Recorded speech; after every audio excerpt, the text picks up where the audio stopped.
Ei, gente, dando continuidade aos nossos estudos, agora a gente vai estudar um pouquinho, né? História.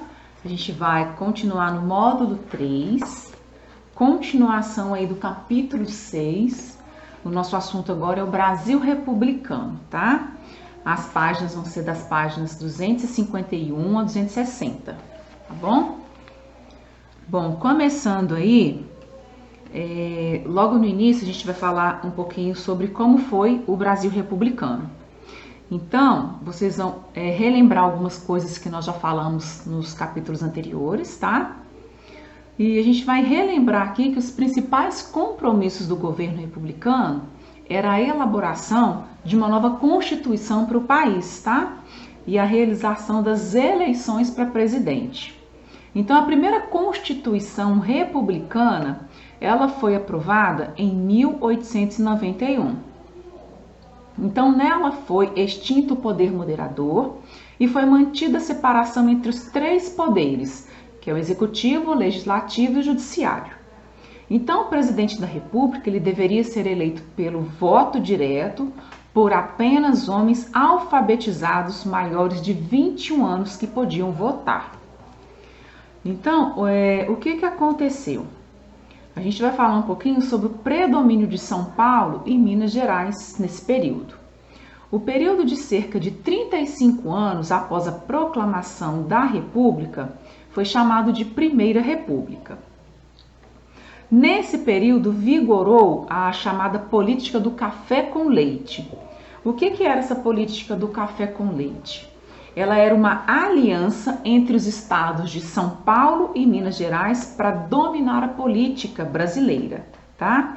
Então, a política do café com leite foi durante a Primeira República. São Paulo, ele era o maior produtor de quê? De café, tá? Em Minas Gerais, era um grande produtor de café e de laticínios. Por isso, eles fizeram essa aliança entre eles, que ficou conhecida como a política do café com leite.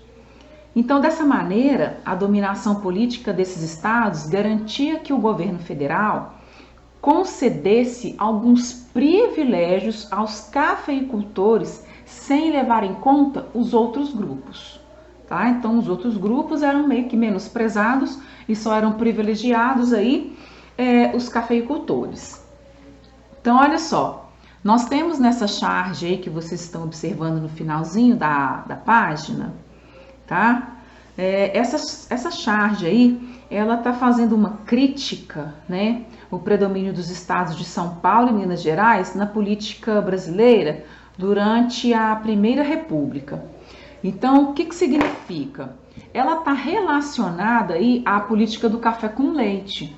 Então, nós temos aí dois personagens maiores que fazem referência a esse personagem menor que tá aí, tá? Então, esses personagens maiores aí se referem aos estados de São Paulo e Minas Gerais, tá?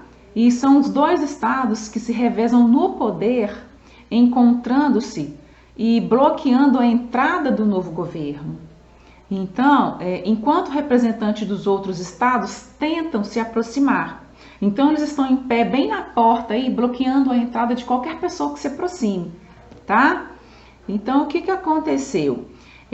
Nessa imagem aí, o artista ele buscou, então, criticar a alternância de poder entre Minas Gerais e São Paulo, que excluía representantes dos outros estados do país da possibilidade de governar. Então, eles achavam que só São Paulo e Minas Gerais tinham esse poder, tá bom? Continuando na página 251, a gente vai falar um pouquinho sobre o poder dos coronéis. Então, durante a Primeira República, os grandes proprietários rurais, eles eram conhecidos como coronéis. Eles exerciam forte domínio sobre a política local. Então, eles controlavam a população, principalmente por meio da violência. Eles tinham à disposição muitos homens armados, chamados de jagunços, tá? Então, esses jagunços, eles perseguiam e intimidavam as pessoas que não acatassem as ordens dos coronéis. Além disso, os coronéis faziam favores às pessoas mais pobres e também ameaçavam para conseguir a sua obediência. Bom, O voto do cabresto. O que foi o voto do cabresto? Com o objetivo de manter, de se manterem no poder, os políticos da Primeira República fizeram alianças com os coronéis. Só que nesse período o voto não era secreto, tá? Então os eleitores geralmente sofriam pressões para poder votar nos candidatos indicados pelos coronéis. Então esse tipo de prática ficou conhecido como voto de cabresto, tá? Por isso que nessa charge que vocês estão vendo aí, ela está mostrando aí, alguns personagens. Então a gente tem uma mulher que ela representa aí, supostamente a soberania. Então a gente tem aí o povo, do povo, o homem, que vai representar aí, o político, e atrás dele sendo conduzido, a gente tem esse personagem aí, cujo corpo é de um ser humano, porém a cabeça é de um burro, que representa quem? O povo. Então olha só, o que era soberania? Que é essa mulher que está sendo representada aí pela soberania. Ela está relacionada à vontade do povo.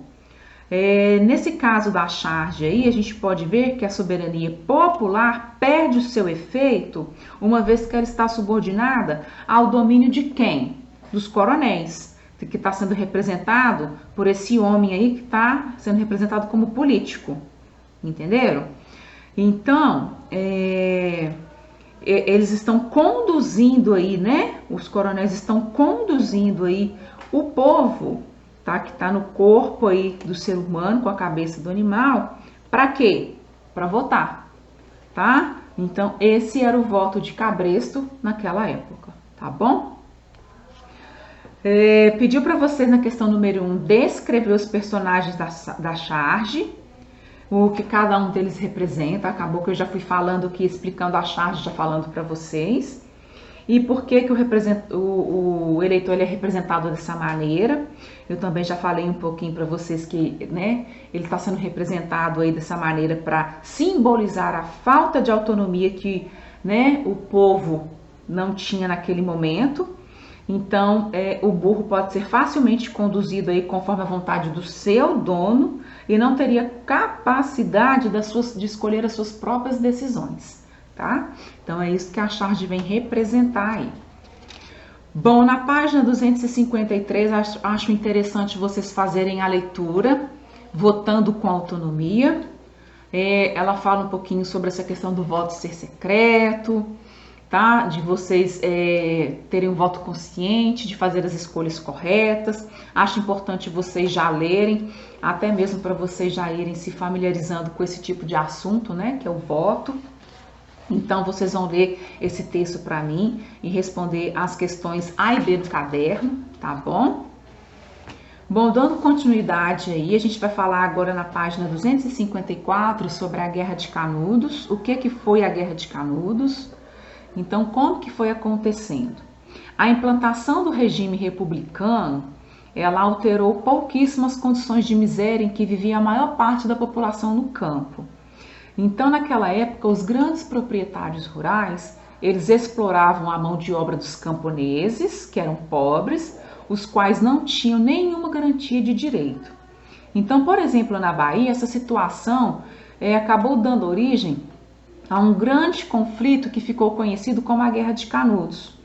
Canudos era o quê?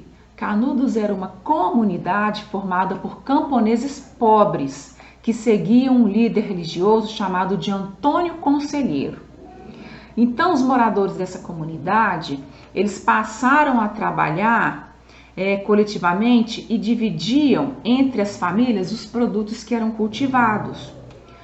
A cooperação mútua e o modo de vida mais igualitário atraíram para Canudos muitos camponeses que deixavam de trabalhar nas fazendas para viver aonde? Nesse povoado, tá? Então, com medo de que as comunidades como essa se multiplicassem e fossem aumentando cada vez mais, os fazendeiros eles passaram a exigir que o governo acabasse com Canudos, tá? Com essa comunidade. Então, o que aconteceu? Eles enviaram tropas republicanas para essa região, Mas os moradores, eles resistiram aos ataques e assim começou os conflitos. Então, após meses e meses de combate, o exército republicano conseguiu destruir Canudos, massacrando boa parte da população, tá? Então, vocês podem observar que não foi fácil para Canudos, né, para essa comunidade de Canudos. Eles sofreram muito, eles resistiram, né, o quanto eles puderam, mas infelizmente eles não ganharam essa batalha, tá? Eu quero que vocês respondam as questões 3 e 4. A 3 é pessoal. Pergunta por que muitas pessoas deixavam as grandes fazendas para viver em Canudos. Então vocês viram, né, que elas queriam deixar aí as condições de exploração que elas eram mantidas aí nas fazendas. Então elas queriam viver em Canudos porque elas tinham mais liberdade. Elas podiam se alimentar melhor, com mais fartura, além de compartilharem uma vida mais igualitária. Era o que Canudos, né, a comunidade de Canudos buscava. Quero que vocês observem essa foto, né, e me respondam a quais grupos sociais, né, elas pertencem. Vocês vão observar aí que nós temos alguns grupos, né? A gente tem uma parte que são provavelmente os sobreviventes de Canudos, e temos a outra aí que faz parte das tropas do governo, tá? Então vocês vão observar atentamente essa gravura, tá? Para poder responder as questões. Bom, na página 255 a gente vai falar um pouquinho sobre os ex-escravos na República. Porque nos primeiros anos da República, mesmo com a abolição do regime escravista, os ex-escravos e seus descendentes continuaram a viver em condições precárias, tá? Em más condições e sem ter assegurado seus direitos básicos. Então, nenhuma política foi adotada para integrá-los à sociedade. E o que aconteceu? Muitos deles continuaram trabalhando no campo em troca de salários baixos. Outros foram para cidades em busca de novas oportunidades de trabalho. Já para alguns, né, para um escravo, era o quê? Era muito difícil conseguir um emprego, principalmente por conta do preconceito. Então, para garantir a sua sobrevivência, eles realizavam aí trabalhos informais como carregadores e vendedores ambulantes. Aí, para manter a sua dignidade, muitos ex-escravos, eles formaram redes de solidariedade. O que seriam essas redes de solidariedade? Elas eram organizações formadas por ex-escravizados, né, para que unidos e em cooperação eles conseguissem arrecadar dinheiro para a construção das próprias moradias e de alimentos, e entre outras coisas, tá? Até mesmo para comprar roupas, né? Necessidades básicas que eles tinham entre eles. Então foi por isso que foi criada essa rede de solidariedade, tá bom? Na página 256 fala um pouquinho sobre a capoeira. Acho bacana vocês fazerem a leitura desse texto, é bem interessante, tá? Vocês vão perceber que a capoeira é uma arte baseada nas tradições africanas, que mistura luta, dança e música. E vocês vão ver que ela, né, acredita-se que ela foi criada aqui no Brasil, tá bom? Então, eu gostaria que vocês fizessem a leitura dessa página, tá? E na página 257 tem algumas atividades para vocês realizarem, tá bem tranquilo. Na página 258 a gente vai falar um pouquinho sobre as reformas do Rio de Janeiro.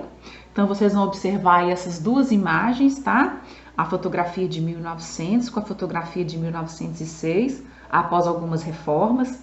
Vocês vão observar que algumas mudanças, né, foram feitas aí nesse lugar. Então, no início do século XX, né, o Rio de Janeiro ele tinha diversos problemas urbanos. Então, para tentar modernizar a capital, eles fizeram essas reformas, tá? Então, as casas antigas que abrigavam a população mais pobre, por exemplo, acabou que elas foram demolidas para dar lugares às construções novas e às avenidas. O governo ele acabou expulsando de maneira autoritária muitas pessoas que habitavam o centro do Rio. e essas pessoas tiveram que construir as suas moradias nas regiões mais afastadas da cidade, tá? E para a gente finalizar aqui, a gente vai falar agora um pouquinho sobre a revolta da vacina. O que foi a revolta da vacina? Então, como algumas medidas autoritárias também foram adotadas pelo governo no campo da saúde, a vacinação contra a varíola, por exemplo, passou a ser obrigatória. Então, para combater os focos de mosquito que causavam aí a febre amarela, os agentes de saúde, eles entravam nas casas provocando aí grande indignação na população, tá? Então, o povo ele tentava impedir que os funcionários do governo entrassem em suas casas. Por isso, que vocês vão ver nessa imagem dessa charge aí, vocês vão ver os mata-mosquitos que trabalhavam acompanhados aí de policiais, que tratavam com violência os que se negavam a permitir a entrada dos inspetores sanitários para poder vaciná-los, tá? Então, em 1904, surgiu esse movimento contra essas atitudes, que ficou conhecida como a revolta da vacina. Foram 4 dias de conflito intenso nas ruas, entre a população e as tropas da polícia, e os revoltosos, eles saquearam as lojas, apedrejaram prédios, incendiaram bondes. Aí, após uma repressão violenta, muitos deles foram presos, porém a vacina deixou de ser então obrigatória, tá bom? Pessoal, para a gente finalizar, vocês têm aí a página 260, com algumas atividades para vocês resolverem, tá joia? Tá bem tranquilo também, então vocês vão fazer a leitura desse pequeno texto que tá aí, tá? Analisar a chart para responder as questões, tá joia? Por hoje é só isso.